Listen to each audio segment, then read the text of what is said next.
Bill, we're on live. Hey, welcome to the Thursday night chat with Johnny's Model Train Talk live, right here on YouTube Model Builders. Night chat with oh wait, gotta put this. I always do this.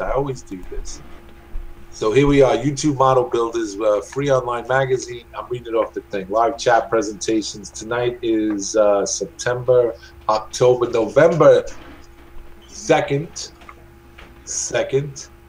and we're doing Johnny's Model Train Talk live. Johnny and Andy aren't with us right tonight. They're out at Altoona. I said Altoona, Pennsylvania. They are at the Fine Scale Expo, and they're down there. And apparently, before we went live on air, Andy and Chris Rude got on, and they were going down to eat ribs. No opening music tonight because it's me and Barry taking over. Because Andy and Johnny are down in Altoona, Pennsylvania for the Fine Scale Expo show. So tonight's November 2nd.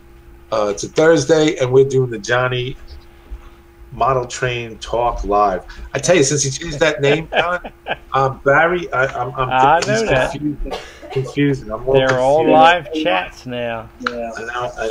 It doesn't take much for me to get confused, but it does. Let's do some homework here. Hey, this is the YouTube Model Builders. I just want to give you guys a heads up and welcome you. It's a free online chat right now. Anybody, there's a link. You can go to the YouTube Model Builders site and you'll see it if you want to join in the panel. I think we're allowed 12 in the panel, aren't we? 12 or 10, yeah. We have a little bit more room since this is a paid room. We have a little more headroom in here. So the links are all posted, guys, on the, on Google Plus and on a couple of Facebook groups. If anybody wants to join in the fracas, come along. Yeah, come on in and let's open up a discussion. So it's open for discussion, and right now we have Ron Marsh and we have Lloyd have joined in. And like I said earlier, also YouTube Model Builders is proud to present on November 14th Fine Scale Build. That's at 8 p.m. 8 Central Time, 9 p.m. Eastern Standard Time. And then on the 15th of November, we're going to have Into the Locomotive Shop. That's going to be hosted by yours truly and Barry, along with Joe Desmond. Joe's going to be working on N scale and more weathering and more tips on how to do certain things on his layout as well as on N scaling. And then on the 18th, we have the live show where we're going to have the Lofty Scale Modeler, and he's going to be in. He's a new guy that's come on board. He's been in the modeling before a couple of years ago, but now he's getting back in and building an N-scale layout in a loft. So he's called the Lofty, his name is Curtis, is the Lofty N-scaler. You check out some of his videos, very interesting. And then on the 28th of November, we have a live show with Ralph Renzetti, who's going to be doing bench to mainline. I think if you guys saw the last one, you would have seen what an excellent job that Ralph does in weathering and in just plain old modeling. He's really good at what he does. It's pretty nifty. And then we have the E-Magazine coming out in November. It's scheduled for the 15th, but I've been informed by JD, editor-in-chief of the E-Magazine, that it could be anywhere between the 15th and the 20th. They're trying to get all the articles together. If anybody out there who promised to do an article for the E-Magazine and you're lagging behind, come on, let's go. He's waiting for you. He wants you to put it out there. So that's our lineup for November. And right now we have Lloyd and Ron. And Ron and Lloyd, what are you guys doing? What are we doing right now? Go ahead, Ron. Listening to me ramble, of course. Right. Oh, but we love listening to you ramble. Oh, tell that to my wife. Oh, I hear you. Are you working on the Blair signage? This is a Blair line. Their make your own billboard. This is I've been working on this hotel for like, I don't know, 2 months, and it has this rooftop hotel sign. So I'm using this to make the this rooftop sign for the Holt Hotel in Wichita Falls, Texas. Uh-huh. Wow. A lot of detail for that little sign there. Yeah, that Blair line is pretty good. I've used it on top of the Brooklyn Lollipop Factory. Yeah. They're pretty good. What I did with mine is I lightly held the primer, white primer, quite away, and I dusted it to prime it. Because the letters are so, I didn't want them to warp. Right. And then after they were dusted, I let them dry for 24 hours. And then I put the finished paint on it. They recommend red, blue, green, yellow, to stand out. Yes, Mark, you guys really want me in the live? Of course, Mark. The more the merrier. Come on, buddy. And just remember, Mark, it's the weekend of the Fine Scale Expo, and you know what I'm prone to doing at the Fine Scale Expo, so you never know what you might see. Yeah. Dwight Grisman says, hello, Johnny's hired help, and thanks for tonight's show. Johnny, how much you getting paid? Who's hired? I was going to say. Yeah. Let me close my eyes and see what I got the last time. Oh, nothing. So that's what I'm getting this time. Absolutely. But anyway, yeah, the Fine Scale Expo is taking place in Altoona, Pennsylvania, and good friend John and Al and Andy and Chris Rood and Mike Dettinger. Mike Dettinger went, and right now they're enjoying some ribs that our man Johnny brought up. He smoked them. Yeah, he smoked them and he brought them up. So that's pretty cool. So they're down there. They're going to be taken in the Fine Scale Expo. And that's pretty cool. And hopefully they take a lot of pictures and do a lot of videos and stuff like that. Because they were talking about trying to do a roundtable discussion. Maybe, I talked, let Mike know that they were thinking about it, see about maybe we can get some of the guys that run the event or a couple of the vendors to show up, and shoot some video at the hotel, that way we could have it for our the YouTube Model Builders channel. Oh.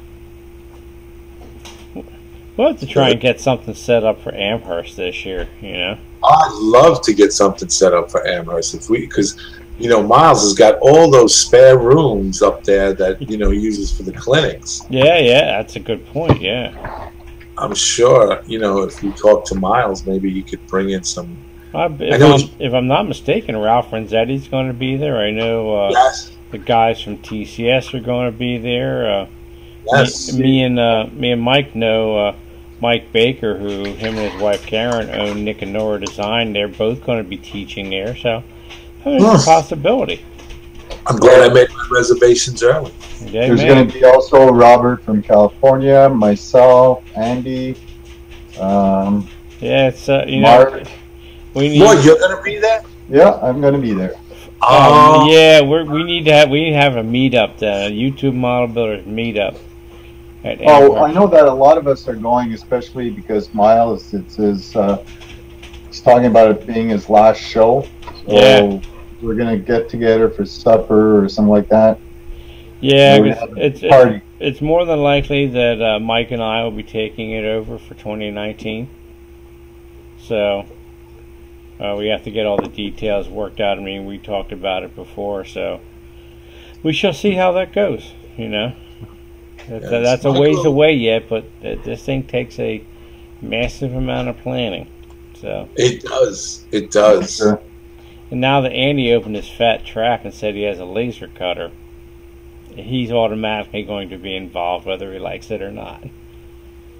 They don't they literally they start planning this. Fran and Miles, they start planning this. April, May of the year before. Yeah, right. As soon as they're finished in January, February, March, April, May, they start planning and they start getting the skids together. Yeah, I mean they have skids of stuff coming from Woodland Scenics, and then plus like especially the clinics that Miles is running, like if he has a clinic where he's doing, a simple wood structure, he actually designs it and cuts it on his own laser. Right. So those are the kind of details we have to work out. And one year we did a kit. It was a small little shack, and it was done in resin casting. So he cast all the sides and the roof and everything. So it should be definitely a interesting thing to get prepped for it. We have to get some of the resources in place to really do it. So. All right. So come on, you guys are in the live chat. I know there's 25 of you watching this now, so if you want to join along, I put the link in the live chat, and it's on the YouTube Model Railroaders Google Plus and YouTube Model Railroaders, YouTube Model Builders, and Model Railroad Help and Share on Facebook. So come on in. We got a room for a few more people in here to share the fun. So show us what you're working on, coming to talk about stuff, whatever you guys want to do. Yeah, let's talk about something controversial. Uh-oh. Controversial? Okay. Speak now, Bill. Hey, I know Johnny likes keeping it safe. Yeah. Bill, you remember saying that we have to go outside the box of model railroading. Let's keep it within the realm of model railroading, but let's poke the bear. All right. You see my layout, right, Bill? What's that? You see my layout? Yes. The part where I've got a track that's going to come to my bench work, and it's going to be my programming track. Okay, right. So I'll show you what my new bench work. I'm almost done. So that's my working space. Very nice space. Okay. Right. And then all the way at the other end is probably going to be the dispatcher or me working on a second building. Oh, very nice. And this is my programming track right here. It's 5 feet long. And the cars are going to be coming from here. Oh, wow. Look at that. Basically, it's going to be part of operations. Like, they're going to bring me 5 cars, and those are the cars that I'll be working for, I don't know, maybe 2 weeks for weathering, changing the wheels, couplers. Yeah, I remember you talking about that, Lloyd. Are all the wheels you changing into metal wheels? Yeah, all the ones. Well, I noticed that some of my box cars have a. It seems like the wheel is square. Like it's ta-tux. So I know I got a few of those to change. Yeah, that's prototypical. So yeah, they didn't go through the wheel lathe yet. So there you go. They need to go into the shop to put up a wheel lathe. There's a prototype operation for you. Yeah, 5 cars every 2 weeks should keep me busy for maybe 3 years. Absolutely. Yeah. So it's your combination programming and rip track. Hey, there you go. Mm-hmm. Well, here's something I've been working on for a while. I started a 0-30 pizza box layout.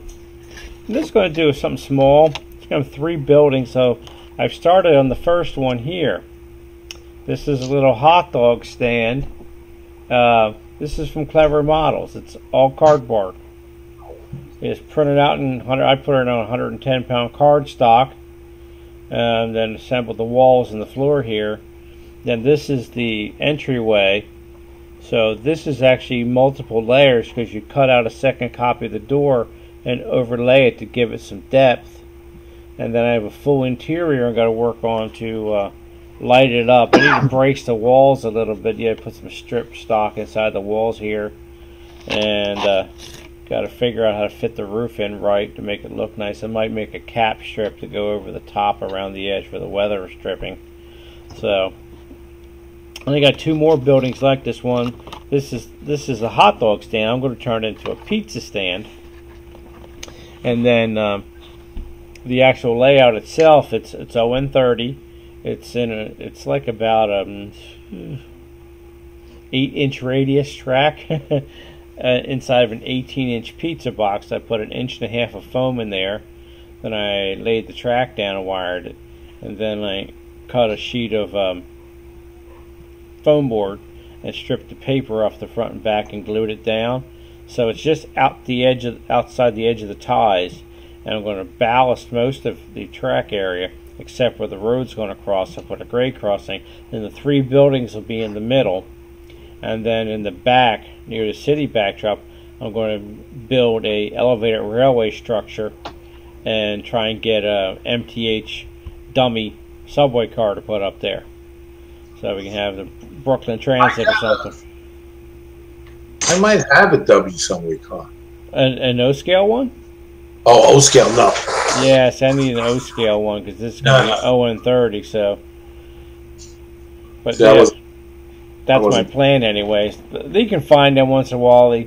There was MTH sold them on a flat car, and they come dummy with some of the kits of the locomotives that are powered. So if I can find a flat car that has the dummy load, I can just take it off the flat car and use it. So I might know somebody who might be able to help you out with that. Oh, cool! Yeah, I think MTH made them. So if you know of anybody's got one, they want to part with it, let me know.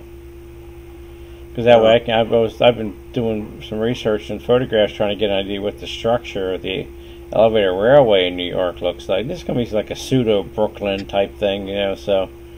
If you want, I can take photographs of the. Yeah, if you could, because that way I can sort of see what the structure looks like, and just to get an idea of what kind of material I can make the. I only need like 2 supports and the bridge work for the track is all. So yeah, if you can take a few shots and send them my way, it'd be great, Bill. Yeah. Let's see, who do we got here? Michael Lambertino. Hey, Mike. Yeah. Hi, guys. How are you all doing? When is that expo? This weekend? Yes, it starts. Started today. Today and goes into the weekend. Yes. Yeah, today is when the paid premium clinics start today, and then they're like $60-some a clinic, unless you buy like the Rail Baron Pass, which gives you Thursday and Friday. And then the regular individual clinics start for Friday and Saturday, and your entrance fee covers whichever ones you want to go to. But isn't there a dinner too? Yeah, if you get like when I have gone, I've gotten the Rail Baron Pass, and that gives you the Saturday night awards dinner. That's where they hand out the awards for everybody from the model contest room. And believe me, the stuff in there is the best stuff I've seen. Really? Yeah, I mean, we have all kinds of people coming there to teach. The first time I ever went, I took a class with Dave Ferrari, a guy named Bob Mitchell. He's done some really interesting stuff. Robert Seckler, he does some of the building classes. I know I got Bill Sartor, does a lot of lighting and electronics and stuff like that. And some of the kit manufacturers are there, like Doug Vascali's taught clinics. Brent Gallup from Sierra West is there to teach clinics. So it's definitely an interesting weekend. And then you know who Jerry Ricard is of Trackside Scenery, right? He's always there too. I think he's doing a clinic this year, and he's always there with his big display and everything. So it's definitely, I mean, just some of the models I've seen there are just incredible. A couple years ago, I think it was when we were in 2013 in Pittsfield, Massachusetts, they had a display. Actually, it was the year we had the Kit Bash competition. They had a display of work from this artist named Brian Nolan. It's all museum quality structures. They're on display at the Suncoast Center for Fine Scale Modeling in Florida, and which is owned by Dave Ravella. And yeah, Brian had died, and all his structures that he had on display were donated to the Suncoast Center. So they had a whole display of them there, and that's the year that Trainmasters TV came and filmed at the expo. Yes, I remember that. Yeah, so Brian Nolan, if you ever just look up who he is, I mean, I have never seen anybody model any better than that man. But there's definitely all kinds of great models up there, so if you ever get a chance to go to one of these, please do, because I mean, even if you go and just take the Friday, Saturday clinics, you'll learn a lot. The thing with the premium clinics that you can get the different passes for is they're all hands-on. You know, right. Like the one set of clinics is you get to build a kit, you're going to light it, and then they're going to take it and make a swamp scene out of it, and you walk out with a diorama. And I think it's John Addison's doing the swamp scene, and that guy's incredible. I mean, most of his kits that I've ever done there are all custom designed, made out of cardboard. You know, and it's amazing what you can do with a piece of gray cardboard out of a shirt box. You know, and then just taking pastel paper and some paints and turn it into a little shack. It's amazing looking, and you can get stuff to build it for next to nothing, you know. Well, here we are. No doubt someone will make a video of the Fine Scale show. I saw the last one. It was fantastic. Yeah, our guys are up there, North Star, Mr. Dwight. So, yeah, Johnny, like Bill said, Johnny, Chris Rude, and Andy, and Mike Dettinger are all up there. So, hopefully, one night this week, they will be shooting some video and talking to some of the people from the expo and doing a little round table, and hopefully we'll be able to get that on the channel. I don't know if they're planning to do any live event or not, because they have to get it all scheduled while they're up there. But if they do, I'm sure they'll inform us and we can all catch it live. So. You know, that would be nice, you know, so. We've been on for 22 minutes, Barry. Yes, sir. And we have Lloyd and we have Ron, but nobody else is. Is it because you guys knew that Johnny was leaving? Yeah, come on. What are we, chop liver here?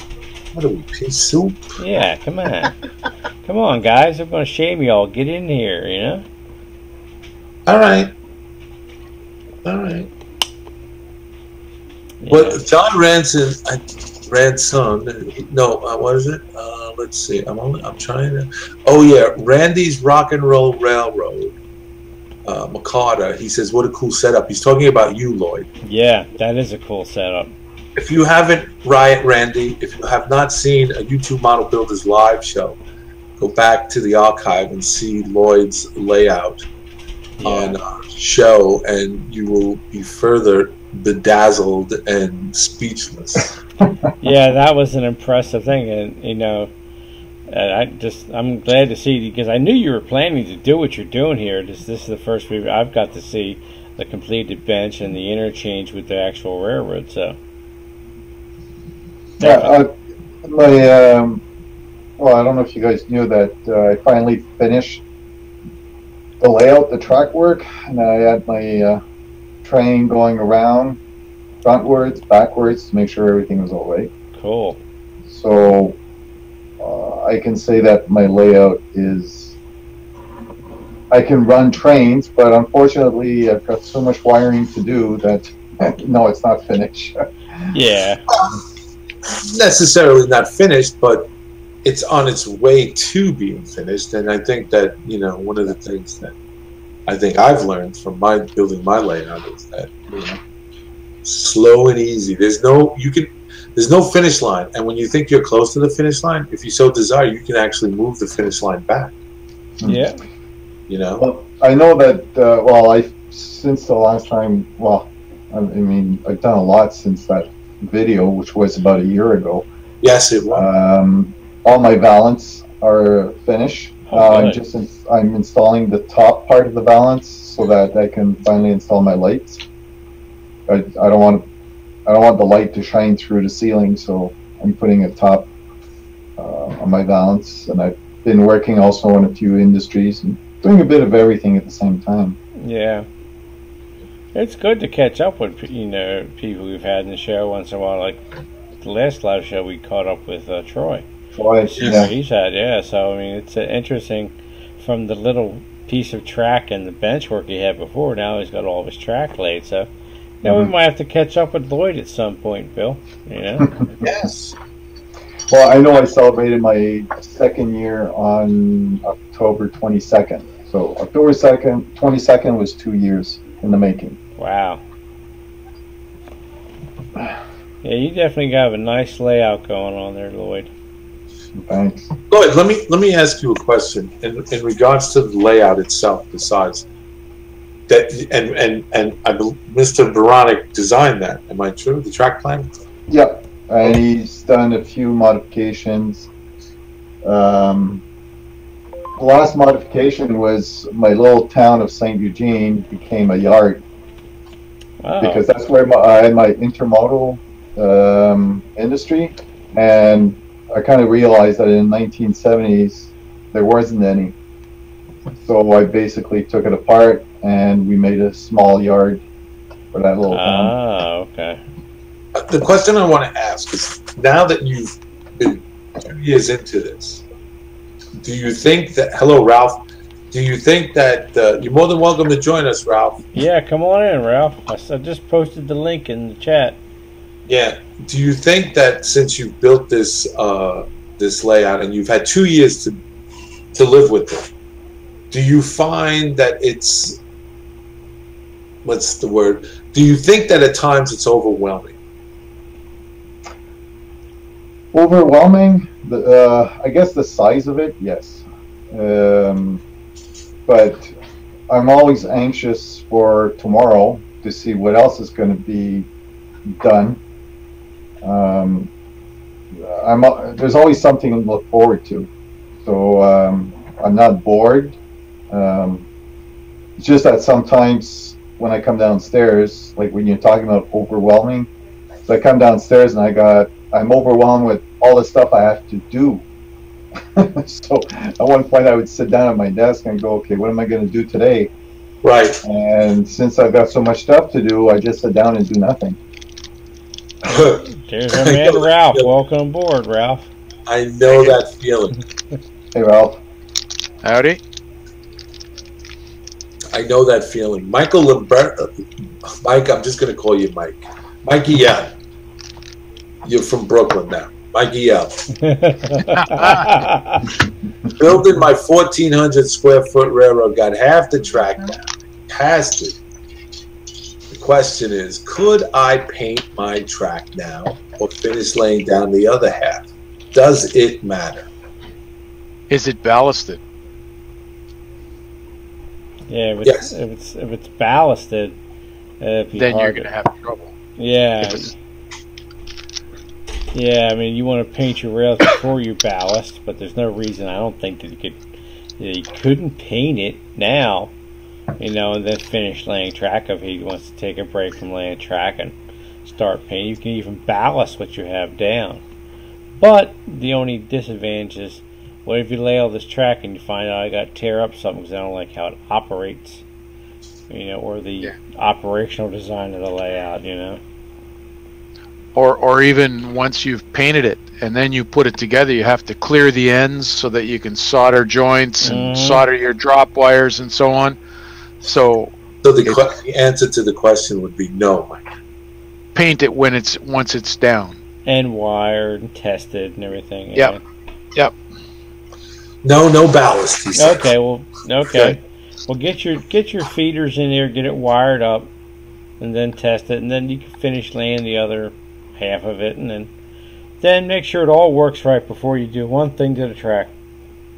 You're better off that way, less rework. Hey, Ari McGeevy. He says, I'm late to the show, but I'm here. Well, welcome aboard. All right, absolutely, yeah. Welcome aboard.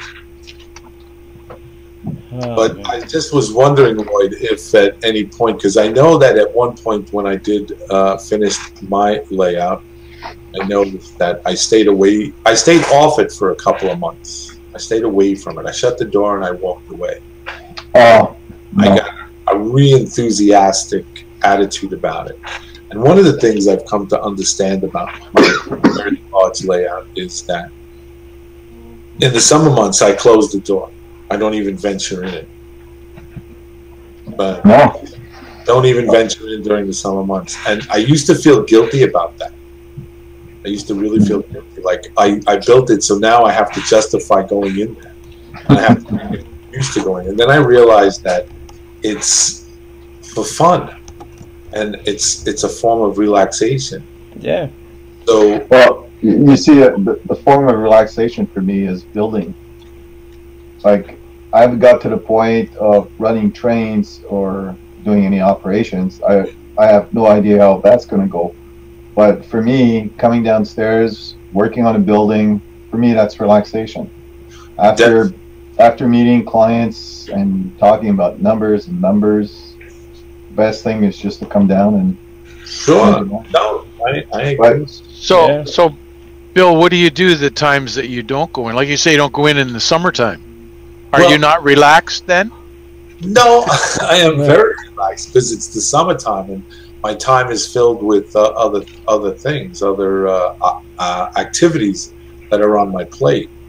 You know. But when you say you're saying it's the honey-do list. No, not necessarily.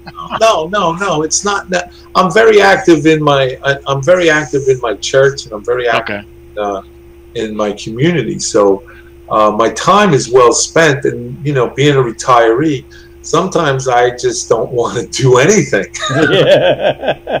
I understand that. I just want to grab a cup of coffee and read a book or something, and just But Bill, when you say you close up, I mean, do you really close up for like 3 months? You don't open the door? That's what I did this summer. I actually closed the door, and the only time I ever went in there was the only time I did go in there was to during the very, very hot weather was to turn the AC on to make sure that the track and the humidifier, everything was regulated, so I didn't get buckles and from the humidity and everything. But I haven't really had a problem since the layout's been moved upstairs. I only say this because I've noticed that now I'm starting to get into operations, and I find that the operations end of it is a little bit more intriguing. It's more interesting. It's very much more interesting, and it's a lot like a chess game. And my son and I were in there over the weekend, and we just made it up. We didn't use the card. What I actually did was I went back to my transit days and I made up switch lists. We set up trains in the yard. I set up a switch list for him to work the yard, what to pick up, what tracks to put it on, and then we sent out 3 trains. With miscellaneous equipment, miscellaneous boxcars, merchandise and stuff, and we just went ahead and dropped it. And we spent almost 2.5 hours. But it was so interesting because we made a ton of mistakes. Can you kick those guys out? There's trouble. Look at this crew of ugly mugs that just joined in. Look at this. Look at this, Dowd. Look at this. Oh, we got 4 ugly mugs and 1 pretty lady. So, did y'all save us? Did y'all save us any ribs? That's what we want to know. Or is there just bones left? Well, hey, Mary. Yes. Mike's got something to say to you. Add to the bone. What up, Mikey? Oh man, I can smell it. Smell-o-vision. Look at you guys. Are you sucking the marrow out of that? It's only what's left out of 6 racks. Dang, you guys was hungry. Geez, Barry, that was your show, buddy. I know that, buddy. But Lisa said no more. You're not getting it. She's going to finish it off. That's all right. I'll be there. Don't worry. Next year I'll be there. Not next year, the year after. Lisa's my new man wife. You're fired. Oh, okay. Bite me, buddy, all right? Just remember, this is what I'm playing with right now. Big shiny light things. Look at, they all got legs. Yeah, I know. Look, they all stand up. Because we only see you guys from the waist up. Right now, I'm just seeing Mikey's hands. Oh, please, Andy, Hey, John? don't do that. Hey, John? Yeah. And here I thought you were a Swedish swimsuit model all this time. I'm French hand model. Look at these guys. These guys look like poster boys for like Planet Fitness gym. No, can you see I'm having a show? I need to talk to you. Hey, Mike. Dory showed me a picture of the expo book. Did I make it on there? No, Barry. We just took that picture to get your hopes up. I was figuring you were screwing with me. Of course you made the program. Sweet! Everybody's asked you about it. Once again, I'm infamous. Everybody's asking about you, and I'm telling them that your wife won't let you come play trains this weekend. Oh, bullshit. Yeah, you get the program, it won't show up. I'm surprised to see Chris is not working on one of his projects right now. After his fine expo scale expose, he's got a part-time job in Hooters. I'll be darned. Look at that. You know, Mrs. Foscali was asking about you personally. I know that. Don't forget. Hey, is Brian and Jill there? No, I didn't see that. Okay, they might not be there. Yes. We've got Joey Ricard here at the hotel with us. Yes. Nice. Here at this hotel. Guys, okay, this is true. Andy goes nowhere without his chocolate milk. Whoa. Check it out. And that's probably only one of many. Did he bring his trees also to work on? He brings his whole layout. You kidding me? Oh. He has a heck of a display when he's there. I got a little box of stuff to work on. You can do that. Joey, what did you say? Joey brings his layout? Yeah, he has his whole layout there because that's what he does. He sells backdrops, you know, and some kits and stuff. So his layout is, and it's a good way to sell your backdrops, man, because that thing is so easy to photograph, and you cannot tell where the scenery stops and the backdrop starts. Yeah, that's what his layout's for. It's for demonstration purposes. And it does that beautifully. This is like the third one he's built since I've known him. Yeah, he had that little bitty with it was like 2 foot by 3 foot or something in O scale. 2 foot by 3 foot at O scale. Well, this thing, the new one I think he's doing it's based on a 4x8, but it's split in the middle and spread apart, so that there's probably like 2 feet between them. So it's probably about like a 6x8, and the cranes go from front and back of it. So it should be interesting to see this year. Yeah, I'm looking forward to seeing it in person. I've enjoyed watching it constructed. Yeah. And the fact that he carries that layout with him, and it's entirely built out of plaster. I mean, can you imagine how heavy that doggone thing is to roll in? I bet. Randy's Rock and Roll wants to know what's in them Dixie cups. It's me, so it's chocolate milk. I assure you. If it was anybody else, all bets are off. But for me, it's chocolate milk. You had chocolate milk with spare ribs? I have chocolate milk with everything. Oh man. I can relate. I can relate, Andy. I understand you. I understand. What's wrong with chocolate milk? I'm a simple person. I love dairy products. So chocolate milk or cheese. Everything that cheese don't go on, chocolate goes on it. The chocolate cheese. It's one or the other. Chocolate. Strange boy, my friend.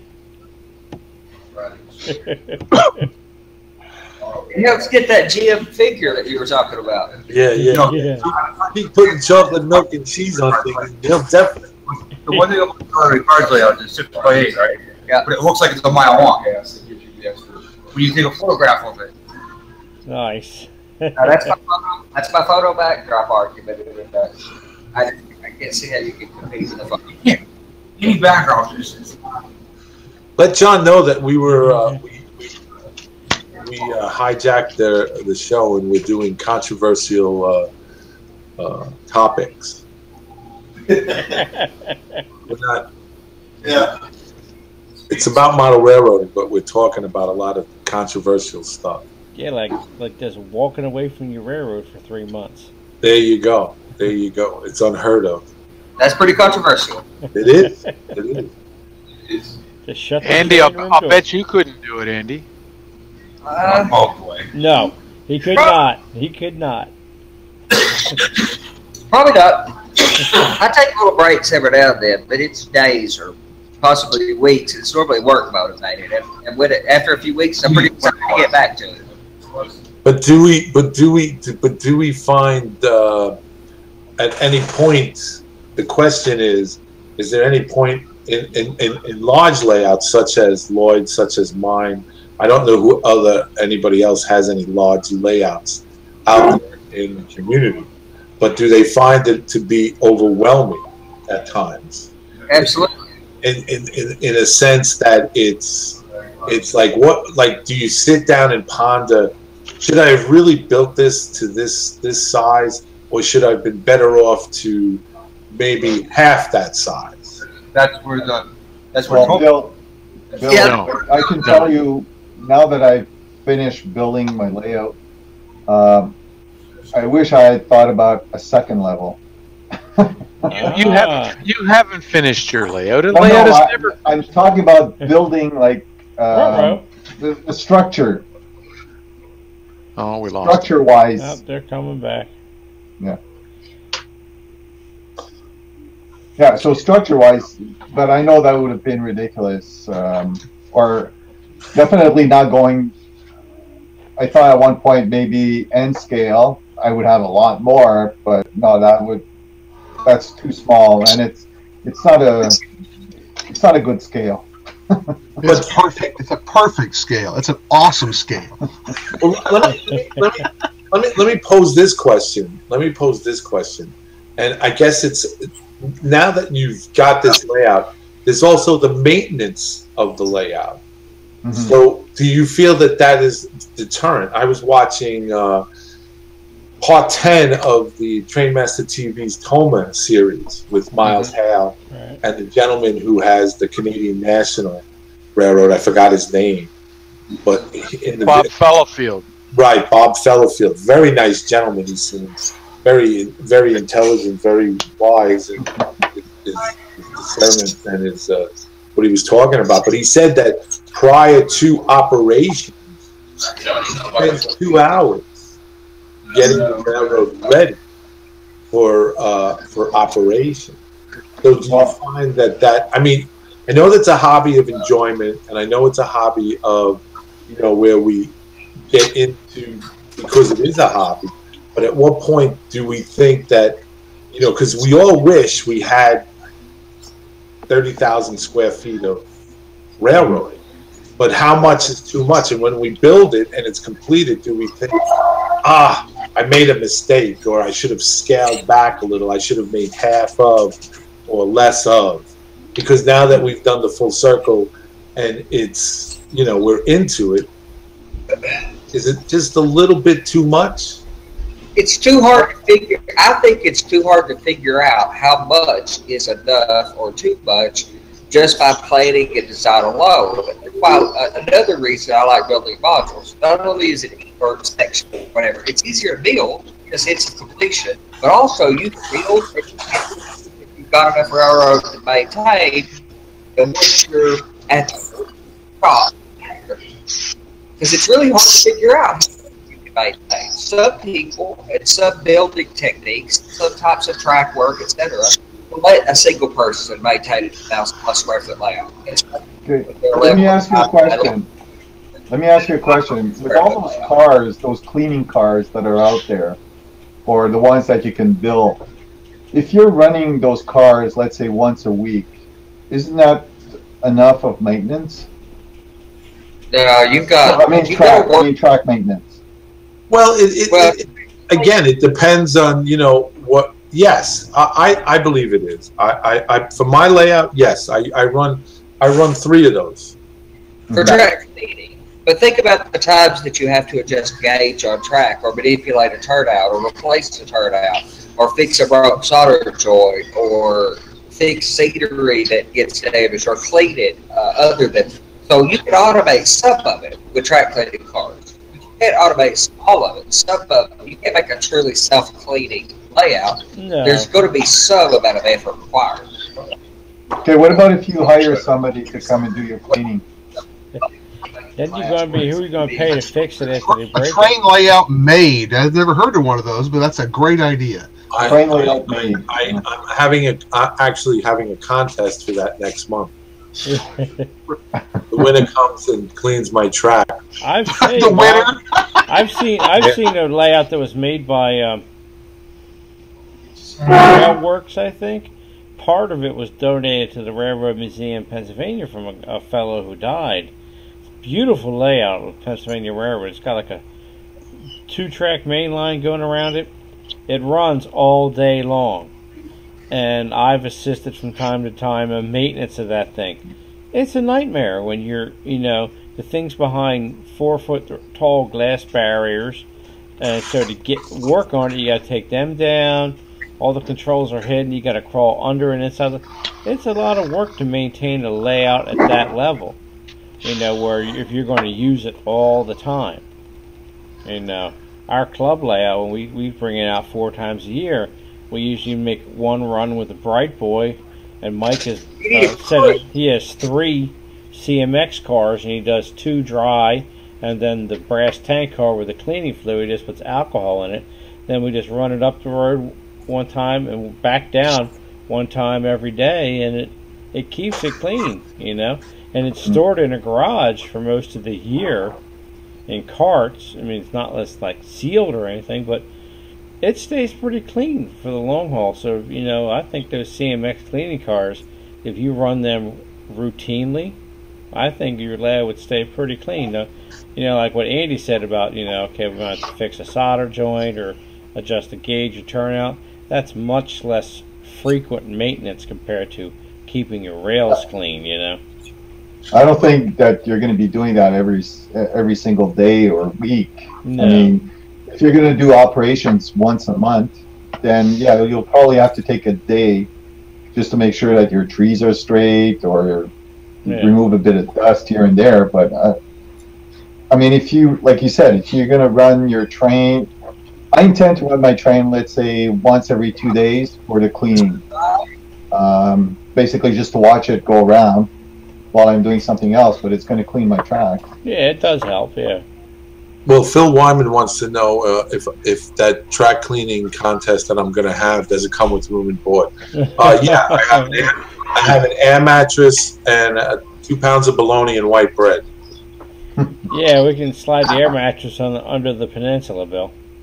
No, it was going to be in the garage in the basement. Oh, okay. What do you think? I'm going to have them in my house? I thought you were going to say you had a room with a board that they can sleep on. Well, I got that. I didn't want to say that, but until they got here, and they would. Is that a new trend you're trying to start, Bill? Planking and board? Yeah. No, he doesn't have a board to sleep on. He has a board room. Nice. But yeah, so that contest will start next month, and that's going to be pretty. I'm going to make you run around to pick things up. So that's another story for another time. Hey, Bob's man is in the house. Hey, Bob, what's up? How you doing? Oh, just posted my next video just a few moments ago on my Helix Mountain. Part 5. Awesome. Wow. I saw that 3 months later. Pop up a while ago. Yeah. Well, 3 months later, finally get it out. That's a lot of work you got for yourself there, Bob, to build that Helix Mountain. I've only got 1/3 of it done. That's crazy. See, I remember the enthusiasm you had when you had it planned. Mm-hmm. I vaguely remember that. Yeah. You had a very enthusiastic plan. Just what we've been talking about, Bob. Yeah. Sometimes you sit back and say, did I bite off more than I could chew? Yeah. Yes, I think I did sometimes. But you're slowly hacking at it, so.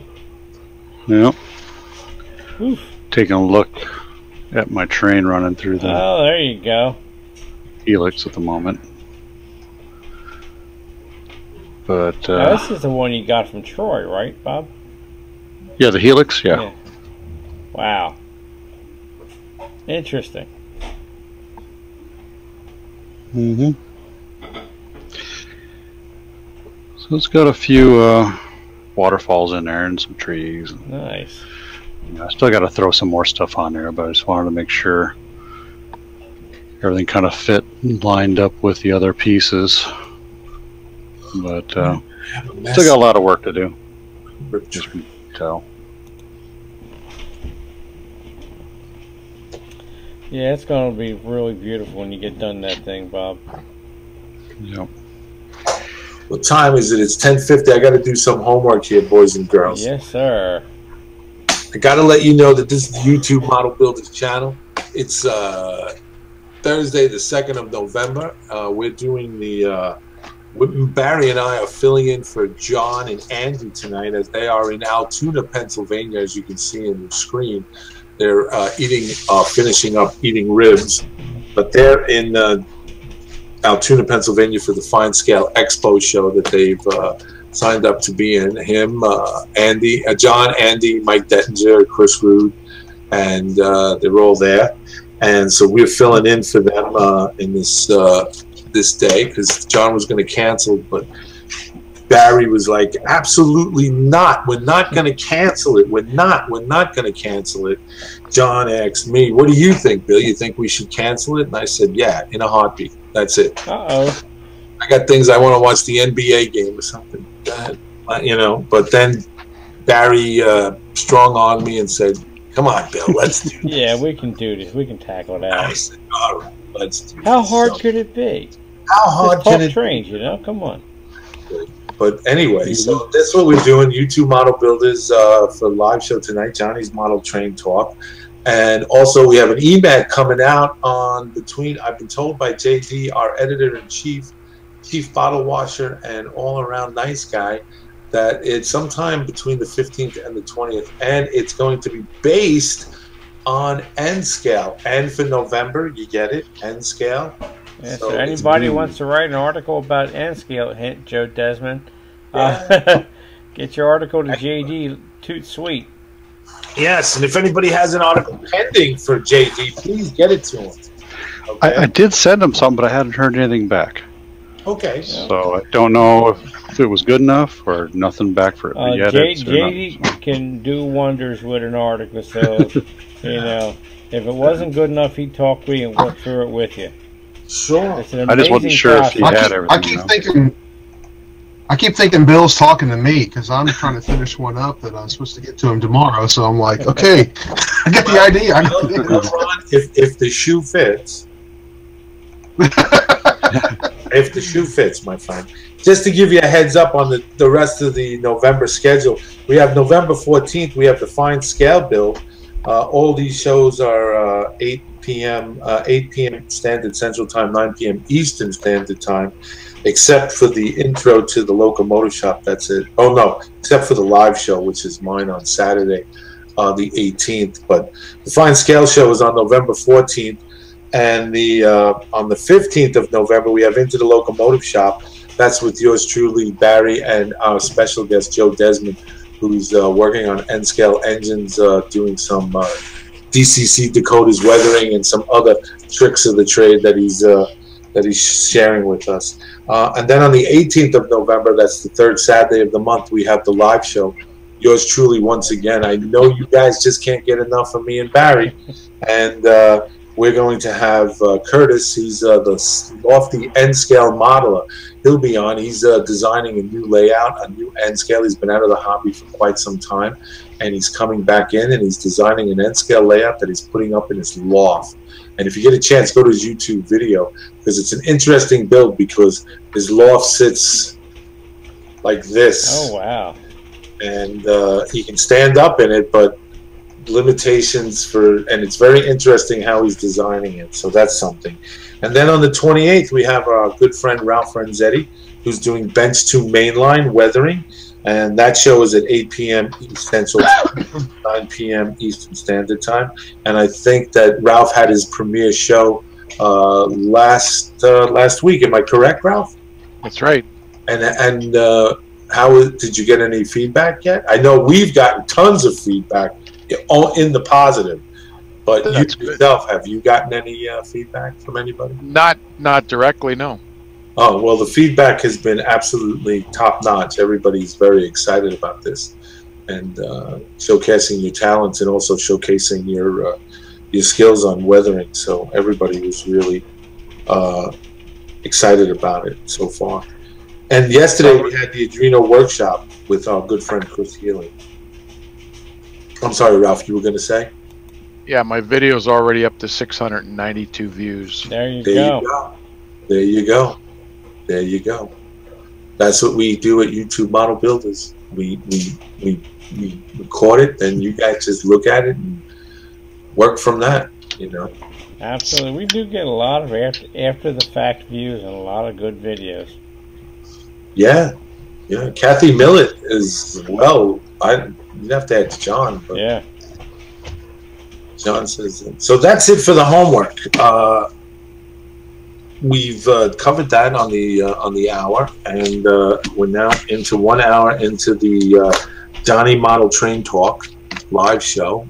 Still getting used to that, John. I don't know if you can hear me, but I'm used to the general hangout. But since I'm doing that, yeah, Johnny's ignoring us over there, talking, not paying attention to us.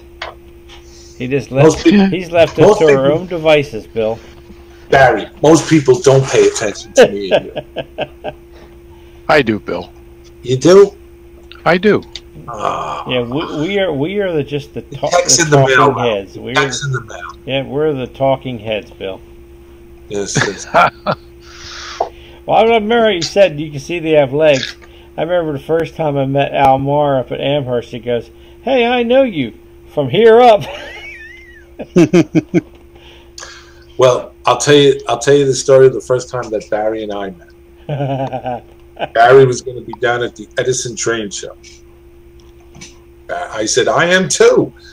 Now, this is after about a year of doing this back and forth on the Hangouts. This is the only way we communicated. Yep. Barry lives in New Jersey. I live in New York. And Barry says, I'm going to be in the Edison train show. Come and we'll meet. We'll have lunch. We'll talk. Your people, my people, whatever. So I get to the Edison train show. I see Barry. I call him up on the phone, on mobile phone. I said, Barry, I'm here. He goes, oh, I'm over by such and such, the Lionel guy. So I walk up behind him. Barry's back is to me. I say, hey, Barry. And Barry turns around and he goes, damn, you're big. Yep. Now, how do you reply to that? You go, and you're small? Yeah, it was me, Mike, and Jim Langley. Jim Langley, yes. Somewhere we got the picture of the four of us. Yes. And I'm like under everybody's armpits, you know? Yes. And I'm 5'8", you know? It's like... So I'm 6'2", Mike is 6-something, and Mike Langley's 6'something. Jim's like 6-something too, so. My wife is taller than me. Oh, that hurts, Bill. I love you. Yeah, I was going to say we should get together again at another Edison show, but the next one's not. It's going to be 25th and 26th of November, and that's that's Thanksgiving weekend, so that's way too much stuff going on to go to a train show. But one of these days we got to get our club up to Edison. You know that. Dave's working. He's going to more venues, so eventually we might be able to get the club to decide to go to Edison. I mean, heck, we got people to come from Maryland and everything that are part of the club now. We even have a father and son team that are all the way from Pittsburgh. There you go. You know, they come out for the big shows. So, you know. All right, who left the back door open? Oh, God, look with the catch rug in. Who left it open? Seriously. Oh, no. All right, ladies and gentlemen. That's what I said. Thank you for tuning in. And he's coming in as a guest. Thank you guys for tuning in to the live show. That's all we have for tonight. Oh my God. That's it. We're done. We're done. I didn't know he was ever awake this early. Give it 5 more minutes and he'll Yeah, what's that? I have no idea what he's doing over there. What up, Marco? Good old saying is read between the lines. Let's keep it G-rated here, buddy. Yeah, really. Just remember. We didn't love you. We wouldn't make fun of you. Just remember, I'm the director. That's what my father used to say. All I gotta do is go the little 3 dots and go kick, and he's gone. So behave yourself. I drop kick your butt. So you going up to Amherst, Mark? That's like. It's easy for you to say. Yeah, he's got to count. He's got to count the months now. It's like asking. Come on, think faster.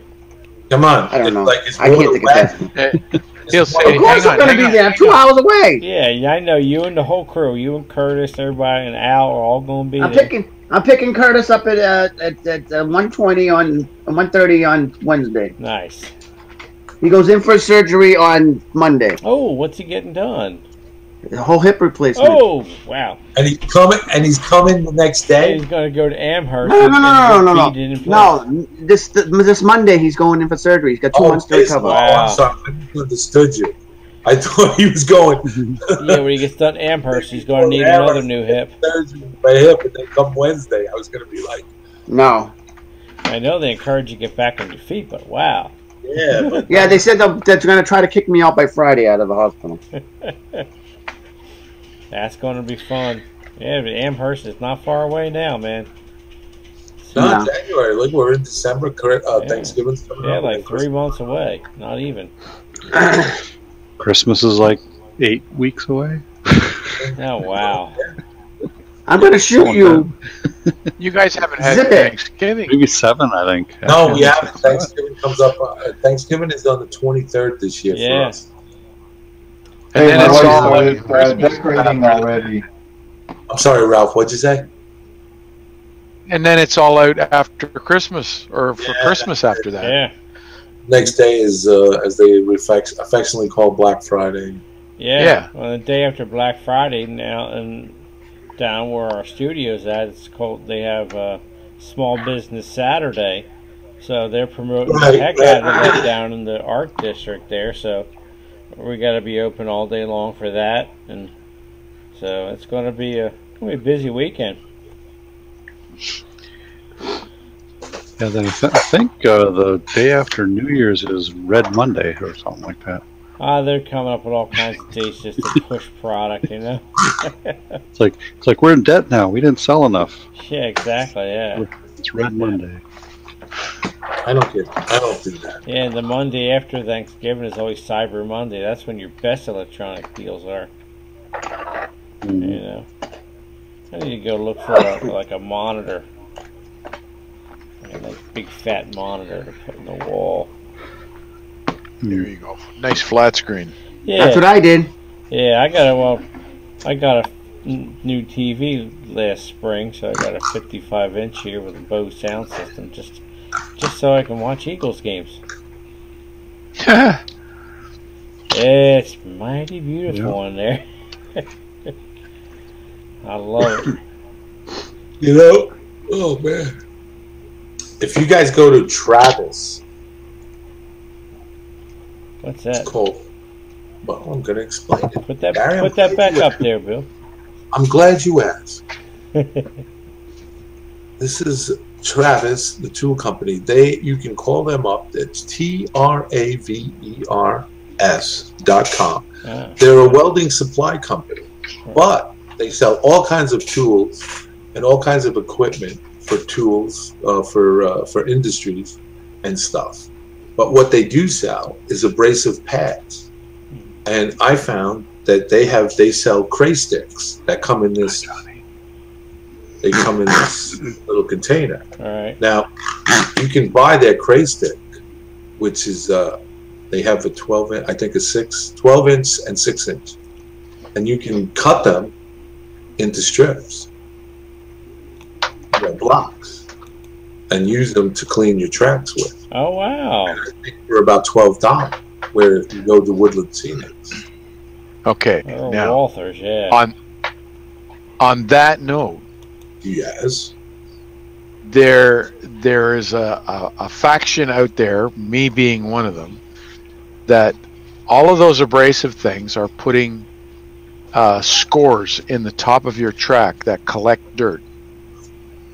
I agree with you. Okay.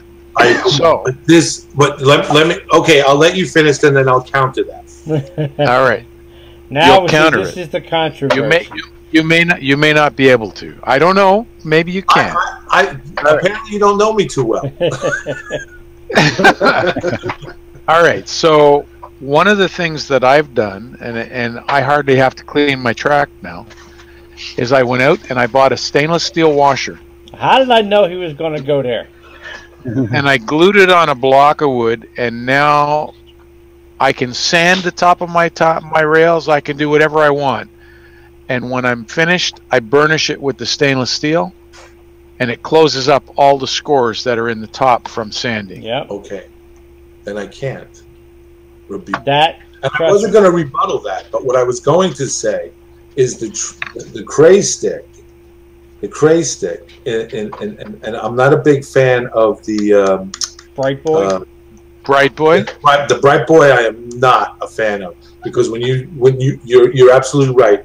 When you rub that on the thing, you can actually pick up the dust. Yeah. Dust is on your finger. This is a little bit more compact, and it doesn't shred. In fact, what it does is it shines. It kind of like you can take another cray stick and rub it and clean it. But I don't use it primarily over the whole entire. I only use it in section. Right. Yeah, use it over. That's a good idea. The only reason I bring up the cray stick is because you can buy it in 6 or 12-inch size, and you can cut them where it's a lot cheaper. Right. And when I wrote away to this company to get this, it says in the app, when you fill out the form, it says name of company. So I put South Brooklyn Railroad. So they put that on there for you. So yeah, when it comes, ships. But here's the best part. Their headquarters is located up in Long Island City in New York. So I get a call from Sal. Hey, this is Sal from Travis Company. May I speak to Bill Graham, the owner of South Brooklyn Railroad? I said, speaking. So he goes, I've never heard. I've looked on the business index in New York, and I don't know what South Brooklyn Railroad. What do you manufacture? I said, fun, rest, relaxation. And he goes, what's that? I said, well, I'm a model railroad. I said, this is a model railroad that we're talking about. He goes, oh, okay. I said, you can cross me off your sales list. I'm not buying 55-gallon drums of screws and washers, stuff like that. He was like, yo, okay. He says, and we got to talking about the hobby, and he was like, why did you order the cray sticks? Because they're basically used for tool and die guys. So I told him what I was using it for, and he was like, oh. He says, I said, this is a hobby of of invention. I said, you see something that somebody's selling for $35, and you're like, wait a minute, I can make that for like under 6 cents. Yeah. Oh, you're right, Bill. You try to find the shortcuts, but it was a very interesting conversation. Oh, I bet it was. What's what out there, you guys and you're pretty skilled at what you do. What's the best thing you ever come up with that you've made yourself that's been sold in the market that you copied and made it better? Not in here. Just me. No, I mean, you make more of you? It doesn't have to be an exact replica of it. Is it something you saw and you said, wait a minute, I think I can do that. I got some stuff here, I can make something. You know what, Bill? Anymore, I start looking at why spend tons of money on kits at times when I'm perfectly capable now of scratch building a building. I can go buy the lap siding or 2x4s from Mount Albert and build a building. All I need is a drawing. So why spend hundreds of dollars on a kit or $60-70 on a plastic kit? I could do it myself now. Like I was saying earlier, you could take a piece of cardboard out of a shirt you buy, cut the 4 walls of a shed out, take a piece of black pastel paper, paint it with a few different colors and dry brush your top coat. Cut an 1/8 inch strips, lay it on there like siding. Cut your windows out, glue the 4 corners together. Put a few little like 1/16 inch pieces of wood in the corners. You know, mount your Tichy windows and a piece of cardboard for the roof. Some shingles. You got yourself a small building for next to nothing. You know? Mm-hmm. So why? I mean, and you just built it in like 25 seconds. Yeah, pretty much. Yeah, I mean. Oh, you just throw that together, put that here, right there. It's like, yeah, and you know, it's funny. That's the kind of stuff I learned at the expo. I mean, that guy John Addison I was mentioning earlier, he always does something with a cardboard kit. Every 1 year we built like a fishing boat. And I liked it so much the next year I went back and I asked them to cut me 2 more and I paid for them just to have the boats.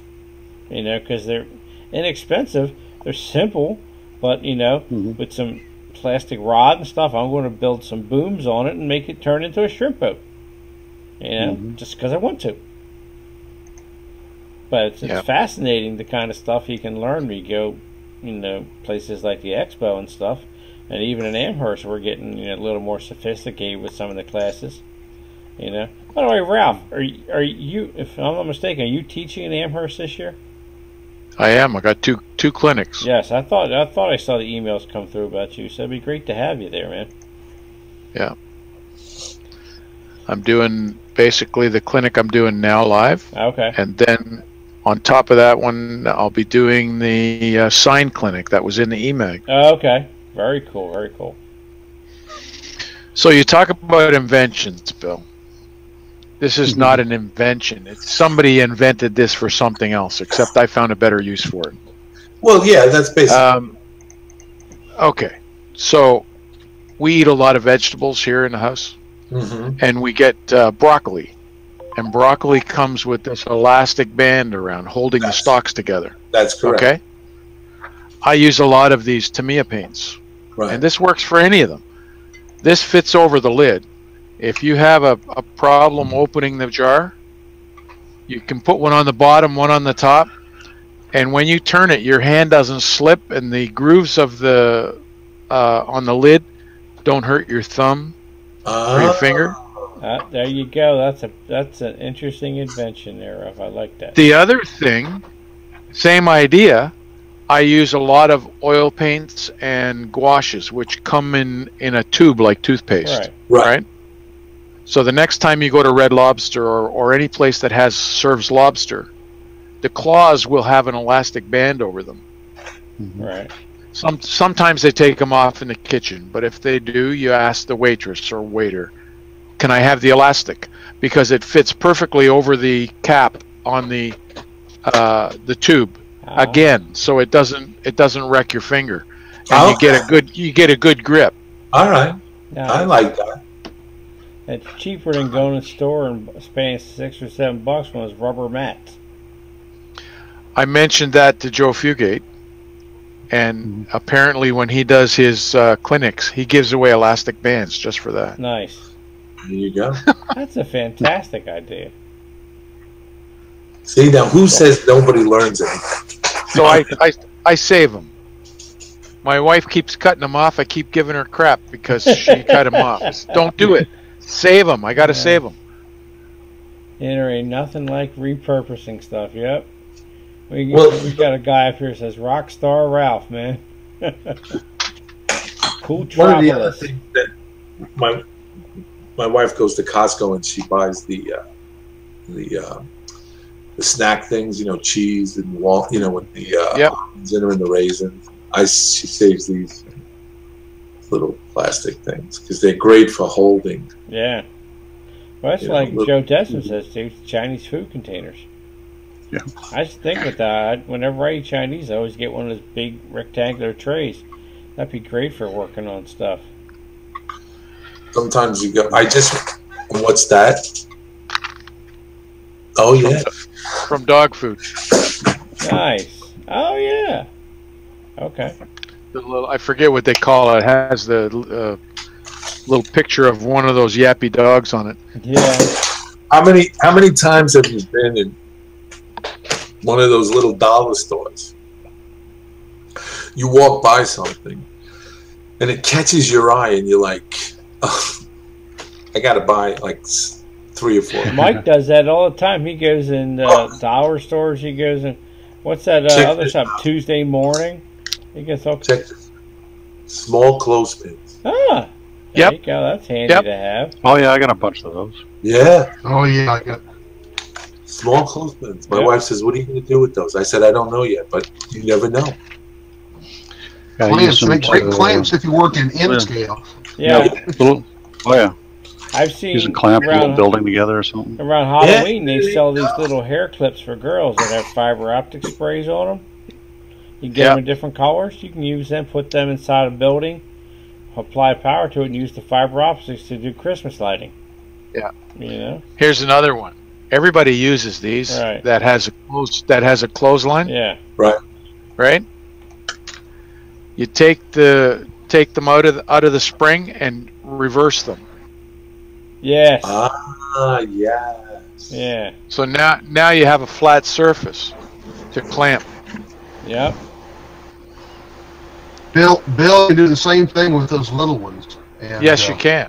They're those really sturdy, and they work great. So I do the exact same thing. That's a great idea. Another one is you can take the alligator clips and put them on barbecue skewers. Yes, that was a fantastic idea. You can buy those at the dollar store.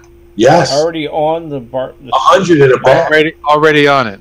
Oh wow. Yeah. The other thing, you get the birthday cards with a little electronic device in it. Yeah. You get all the flashing LEDs. Yep. Yeah. Cost $1. Yep. That's the way to do it. And especially the dollar store, they're more likely to have cheesy, flashy birthday cards like that than the Hallmark store will. That's right. Love cheesy stuff. I don't have an example of it, but it's downstairs. But I used basically like a fish oil bottle, kind of thing that I got. Took my drill and drilled in 3 rows of holes in here, and sometimes it usually pops out that liner that's in there out of there. And I just put my ground foam in there, and I used this as a little shaker. Yeah. I did that as my own like salt shaker on my trees and stuff. Yeah, like if you have grandkids or you're young enough to have kids and they have baby food jars, wash the baby food jar, put the lid on, poke some holes in it with a nail. Same thing. I had that years ago. My daughter was little. They don't sell baby food in jars anymore. Yeah. They still yes, they do. They still yes, they do. Do they? Gerber they do up here. I haven't seen baby food in jars down here in years. Glass, not glass. But these things are fantastic. This baby food comes in these now. Got these little lids that seals up like a little Tupperware thing. These work great for any dried, powders. Dwight says MacGyver must be in the room. That's right. Hey, we've had there's a I've got a couple bunch, communities. I've got a bunch of baby food jars. I use those. Yeah. My kids are old enough that they still. You take the cap off of a jar, like a peanut butter jar or the baby food jars or something like that, and you take and it's a metal cap. You gotta have a metal cap. You screw that into the bottom of a board or a shelf. Yeah. You just take a jar, put it up there, and just turn it. You put all your screws in there, and it just hangs there. Yeah, I saw that. My uncle used to have that. I'm going down. What was it? I went to there's like a party supply place near us, and they sell like sleeves of like small little deli containers with lids. You buy them, and I would buy one of them. I use them around the house like for leftovers or like I want to make tuna fish or something, and I take them downstairs and I use them to mix up.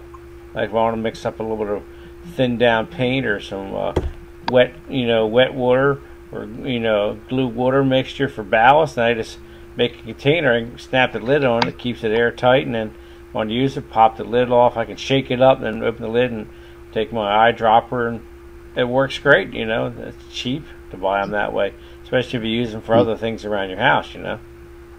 How many guys do a lot of decal work? Not yet, but yeah, I probably would at some point. Yeah. Microsoft. Yeah. Put an eyedropper in it. Ah, it fits on there, eh? It does. Nice. And I rather than take it out of a bottle, I went to the drugstore and I said, "Have you got any eyedroppers?" Oh. And they said, "Yeah, we do." So I got the one that fit here. Nice. All kinds of cool tips tonight. Now the eyedroppers, you just take that and squeeze it on the decal, right? Yep. Yeah, that would work great. That way you don't have to waste the brush. Wow, that's a great idea, Ralph. Oh, Martin from Australia. Good day to all from sunny Queensland. He also says Vegemite jars are great. Yes, they are. And Cool Tropolis had mason jars too. What's his name mentions that? Cool Tropolis Model Railroad mentioned mason jars. Yeah, there's all kinds of interesting things you could use for stuff like that. See, in the dollar store, I've gone there and got little collections of plastic jars, like little baby Tupperware type things for storing small stuff in, you know. I remember going to the dollar store and picking up bowls so I could mix up what do you call it, plaster, and I picked up a whole bunch of stuff, but like one or two of those. And when I got to the counter, the lady says, I bet it's for you because you're probably in a hobby or something. That's right. Yeah. You know what works really well for that, Lloyd? If you have an old basketball around, you cut it in half. You mix your plaster in the half of the basketball, and then when you're done and it's all dry, you just sort of scrunch it together and all the plaster falls out. That's not a bad idea. No, that's not bad at all. Yeah. Ron, you were saying you couldn't get baby food jars glass. Yeah. I got this from my grandson about 2 months ago. Yeah, I thought Gerber still sold food in them. Yep. Maybe they just don't sell them in Missouri. It's Heinz. I don't think it's it's Heinz. Oh, okay. Not good. Martin from Australia says the only problem with Aussie jars is the lid is on the bottom. Nice. And they screw it the wrong way. Yeah, they screw the wrong way. Right. Nice. Lefty tighty, righty loosey. Yeah, that's the Canadian way. Yeah, I know. Yeah, but even those, like I have the small deli containers I use, but I also have taller ones that I had, and I would mix plaster in that, and then when I'm done, you know, I can, like Ralph said, you can flex the container, and I only have the little bit left in the bottom. I just rinse it out, you know, and they worked out good. And I would use one several times. Everybody, time out. I want you to look at the video, the box of Andrew and Mike Dettinger. Uh-huh. The only two left in the room, and Mike's wife is off in the corner reading a magazine because she's used to Mike. But look at these two. We're going to go at it all night till like 3 in the morning. Oh, I know. Trust me. Whenever Mike and I get together, you'll see how late we stay up. Chris, they all went to bed. It's too early for bed. Well, they're going to go out. They're going to hold the discourse on. Oh, they got to do something in the morning. Yeah, they're holding right now. They're holding court. They're talking about. And they don't hear a word we're saying. No, not at all. Yo, Mikey, Andy, what y'all doing? They're just. Well, the sign language is, you know, it fits in about here. So this is what Mike. So you think you know everything? Yeah, it's going to go right around here. Fit whatever you know into a box. Yeah, but then you hold it up with a tripod. Exactly. You got what I'm saying to you? Because I'll take. Yeah, no? And you know we're going to light a structure with this. Okay, we're going to use this to light the next structure we build on the fine scale build. He's saying to Andy, "This is how you really do it." Listen, I know more than you. I tell you what, Mike has some of the most esoteric ideas I've ever met when it comes to using stuff for the hobby. He's real interesting, and he's good at explaining it. Mike, I have to say, and I say this publicly, and I know this is being recorded, Mike Dettinger is one of the most interesting men I have ever had the opportunity and the pleasure of talking to. one-on-one. If you guys, if he's at Amherst, and you guys come up and you get a chance to sit with him, he is absolutely very intelligent, very articulate, man, and he really can keep your attention. Oh, yeah. That's why I'm looking at this conversation, and you'll notice that Andy's not saying a word, which is not typical for Andy. No, not at all. That's right. Yeah. His hands aren't moving at all. Yeah, it looks like his hands are full. I swear, I bet They you, are. you know what? He's got his arms crossed in front of him. Hey, what does that tell you? I wonder if Mike's talking about his new figure clinic he's did. Because he actually came up with a clinic he's doing at Amherst talking about figure modeling and stuff like that. And he even goes so far showing you how to, in larger scales, how to sculpt your own figures. And he showed me some of his preliminary work. I was like, wow. And at the Mirror convention out in Harrisburg, he gave the clinic, you know, as a dry run to see how it works for Amherst. So this should be interesting in Amherst this year with him with that clinic. He's been really getting into that kind of stuff since he talked about figure selection last year, but now he's actually talking modeling. Ah, there you man. you losers. What? I think they heard us. Was it something we said? Was it something we said? Well, maybe they're going to talk something that can't be shown on video. Maybe they think one of us knows how to read lips. They were probably talking about us.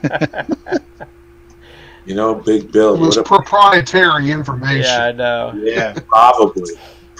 When you're ready, Amherst, just watch out for Barry, because he comes up and sneaks up on you with some odd stuff in his hand. What? What you talking about? The whole time I was there, he kept throwing me friggin' pens. Hey, I'll give you something for you. Here's some pens. Huh? What you talking about, fool? No. So last time we saw each other, you and Curtis come running up. Oh, you gotta go over to Scale Trace booth. Just so we could meet Jimmy. So we went over there and actually got interviewed with Mr. James for his YouTube channel when he was doing a reveal with the Scale Trace booth. So that was rather interesting to meet him. James who? James Wright. James Wright. Jimmy. That's why I'm saying Jimmy. Man, I was just messaging him earlier. I'm sure he's going to be up there. You know what? He's kind of replaced King Al Mayo at Amherst. Who? Never heard of him. Big Al Mayo? Now I've forgotten all about him. King Al Mayo. Well, yeah, I mean, he doesn't post any videos anymore. He's too busy selling his LED upgrade kits at his booth. Yep.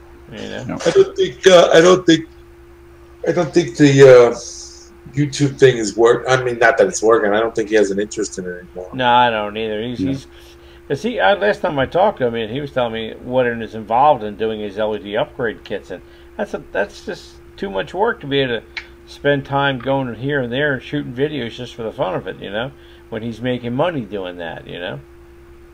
How long, Bob, and Ron, how long does it take you to do a quality video? How long does it take you to put it up? Well, this last one took a while. I'd say it depends on how long it takes to do whatever project I'm shooting, obviously. Obviously, this hotel, it takes like 6 months because I'm on my 4th video. Yeah. But if I spend... if I spend 6 or 8 hours on a project, and in the course of that I take an hour and a half worth of video, then to actually edit that down, I probably spend 4 to 5 hours editing video every time I put one up. Would that be the same for you, Bob? Yeah, probably around that. This last one, it took a couple days because I worked on it a little bit the other night, and then it just got too long, and then it's like, oh, I got to cut all this junk out, make it shorter, try and figure it all out, But yeah, I finished it tonight and posted it up there. So it was roughly, how-to takes a lot longer because you got to give more information. You got more video shots and stuff like that. A review, I mean, you typically can run a review in video of probably 10 minutes of actual video, and it You goes shoot it pretty a lot fast. faster. Yeah. Yeah. If you make it one take, like James does his in basically 1 or 2 takes, you know, I'll do this shot here, and then I'll switch. We'll configure something else, and okay, we're turning the lights off, doing sounds now, or you know, something like that. And the last video we did together, I think we spent about half an hour. Yeah. That was it. Yeah, and Bob, I don't know about for you, but for me, if I edit a video and I realize, oh, I got to cut it, it takes me longer to recut it and splice it back together than to edit in the first place. Yeah. That's frustrating. Yeah. That's really frustrating to me. Well, this put one together and think, oh, I got just what I need, and put it together, and it's like 40 minutes long. Yeah. I'm like, okay, this isn't going to work. Well, this is what originally YouTube Model Builders was designed for. Model Man Mike's idea was to promote YouTube guys who were putting YouTube videos out to promote their productions and to kind of like showcase and spotlight on guys that are producing videos and to encourage more video making, but has morphed into something else. Yeah, we got to kind of get back to that periodically, once or twice a year, saying, well, how do you make a video? Yeah, that's not what do you use? Bad idea, Bob. I mean, like, you know, I was just going to say to me, what do you use to edit your videos with? Well, I use Pinnacle Studio. Yeah, same as what I use. Number 20 right now. I'm about ready to go to 21. I'm contemplating on buying it. But just regular Sony HD video camera. You know, it's been around for probably 2008. Wow. So it's still kicking, still working. And then, you know, sometimes I get out a GoPro and do some close-up shots or some wide-angle thing or something like that. Try and get into a certain area if I want to get like a train show video. Yeah. I'll try different things best I can. You know, just maybe phone video. I don't really like using my phone too much because then it's not as good a video. But you know, turn it sideways. I want wide angle, and then you look at it like this. You can't turn it around. I've done both. I've used my phone, and I've also used webcam, and I've also used my Canon 7D DSLR. And the one thing I found out with that is it's not all Canon cameras, but certain of their models can only shoot video in 12-minute segments, because that's about when it hits this 4 gig file size, which video files are limited to. And the software doesn't let it seamlessly create the next file and keep recording. It just stops. I found that out when I was recording a clinic at Amherst for TCS. And I was like, why did this just stop? So luckily I was smart enough to get it going again right then and there. Didn't lose anything. But yeah, there's a third-party firmware you could do that fixes the problem. So Canon could fix it, they just haven't. Not that I know of anyway. I got to check. Yeah, Barry, I shoot with a Canon camera too. Yeah. And I see Mark's got a Canon there. I shoot with I've got an old T3, so I'm shooting in 720p, which means I can get 20 minutes out of that file size. Yeah. But so it's really not a time limit. Apart from that, I really like shooting with my Canon. I really like the way that the camera works, except for that issue. Yeah, I'm going to have to play around with that because I do want to do some videos coming up soon. Do a little bit about my own 30 layout, but me and my wife just purchased a professional 24-70 f2.8L lens, which is their professional grade lens, and I want to try shooting some video with that because that thing's got macro focus and everything in it. So I got to try that, see how it works. Hey Barry. Yeah, Mark.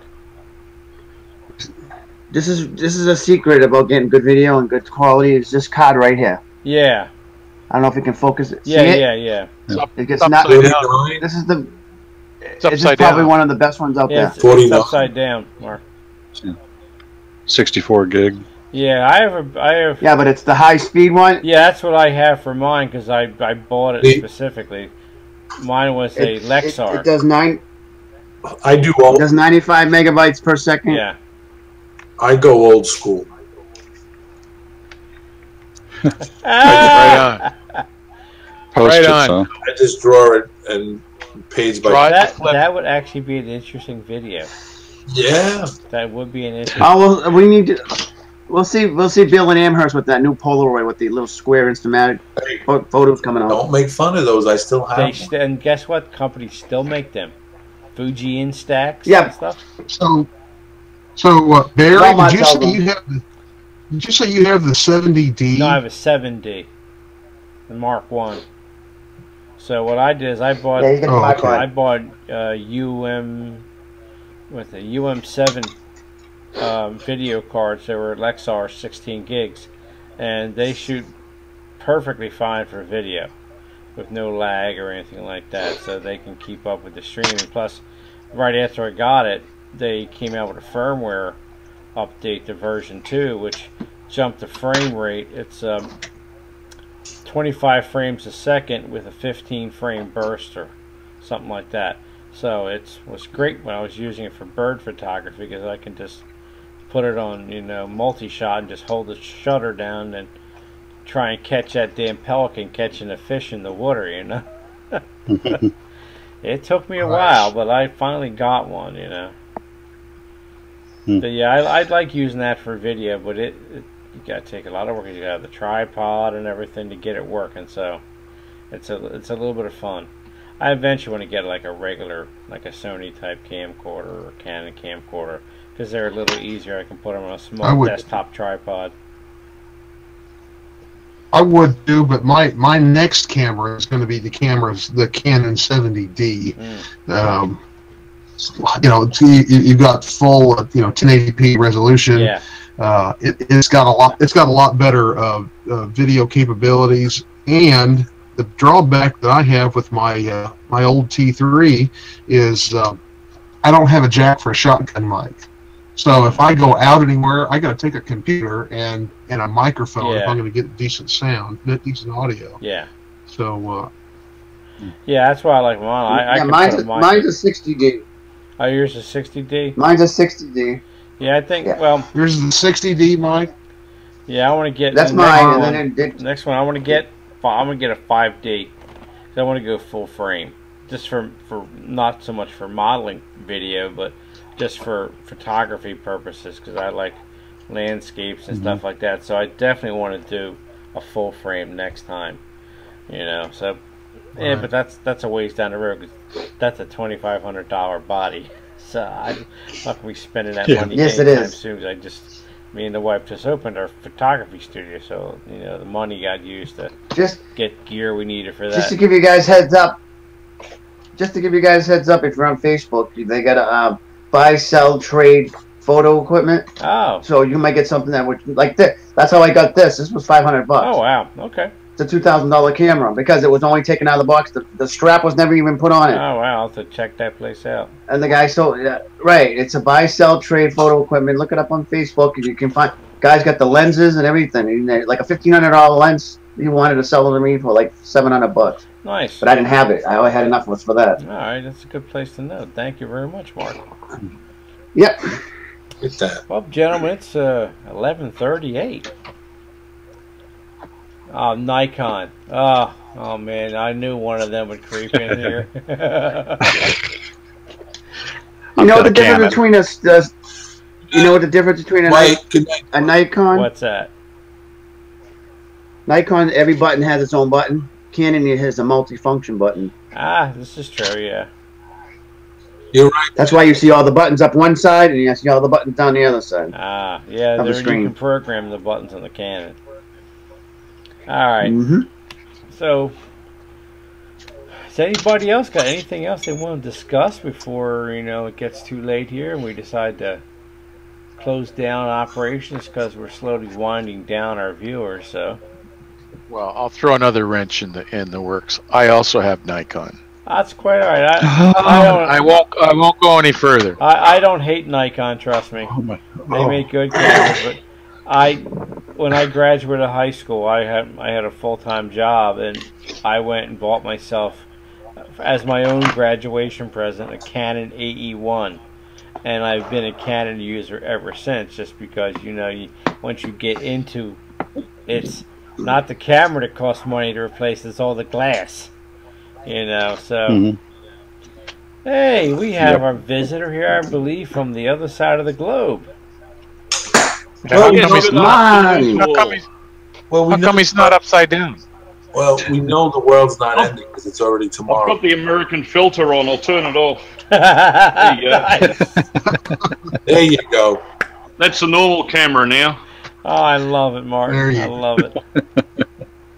Now I've got the similar camera, but I had to come in. It's not an Icon. It's a Nikon. There you go. Right on. You know where he's from when he says Nikon. It's a knockoff. My wife's friend Mick from the UK says the same thing. I got this Rolex watch, and I know it's Rolex because I saw the spelling ROLEXX, so I know it's. Very nice. Stuff like that. Well, you know, this has been a real pleasure. I'm glad that I think that maybe take over this show, yes, absolutely. It was fun. Take it away from John and like wrestle it. Maybe we'll go down there and we'll wrestle it. Yeah, we'll let him handle the rest of the shows and we'll do this one. Yeah, I like this. Free and easy, able to bring up controversial subjects. Absolutely. Yeah. So have they all gone to bed there? Yeah, basically. It's 20 of 12 here. This coast of the country. You guys are more than welcome to continue this, you know. Yeah. That's about right. Every time I roll up, they all go to bed. Gone are the days when this first started with Modeler Man Mike. I remember hanging out to 3 or 4 in the morning. Especially you getting to hang out with Mike. They'd be like, "Yeah, all right, Mike, I gotta go to work tomorrow morning. It's 2 o'clock. I'll see you tomorrow." "Oh, wait, I got a question for you." And then an hour later, "Mike, I gotta go to bed." And I remember, you know Bud Ellis, right? Oh yeah.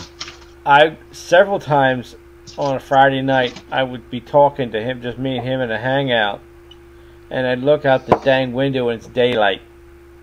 Mm-hmm. That's what Mike used to do. Yeah. Mike, you see my house? See right here? Yeah. I'm in my living room, right? So this is my living room. So Mike would be broadcasting from South Korea. So it's like he'd have lunch. He'd be eating lunch. And we'd be in the morning or something. I say, "I got to go to bed, Mike." And he goes, No. So what are you doing with that layout? What's your plan? So next thing I know, and the next thing he would say to me, he'd go, "Bill, is that daylight? Is that the sunlight on the back wall?" And I'd go, "Yes, it is." And he goes, "My job is finished then." He'd get off. He'd get off. He'd just click out. We'd be sitting there. And I'd be like, it's 6:30 in the morning. My wife would be getting up for work, and she says, "Are you still on that? What the heck are you talking about?" And then, like a knucklehead that I was, I'd go to sleep all day, get up, and do it again. I was good. I wasn't good. I'm not retired. I'd be doing that stupid crap too. He'd do it again to us. Like there's a couple of times when I've been speaking with. Chris Rood, and all of a sudden you see the sun come up in that window behind him. Yeah. I go, I think it's time for you to go to bed and me to go and have dinner. Yeah, the blinking light starts to fade. You can't see it because the sun's coming up. Yeah. I know. Those were the days, man. Those were the days. I can't even, man. Yeah. Well, Bill, why don't you give us the graceful goodbye? We'll close down the recording here, and then we can keep on. Yeah, once again, this has been the YouTube Model Builders Johnny Model Train Talk. It's a live show that John has changed the name and confused the living heck out of me since he did it. Changed his name, but I just want to take the opportunity to thank all the participants in here, Ron, Ralph, Bob, Mark, and Marty for joining us, and for all those guys in the community that sent their questions in and stuff like that. It's always fun because without you, we don't got a show. We don't do anything. Amen. So thank you very much for participating. You guys take care. God bless. And hey, we'll see you guys on the radio. Be well.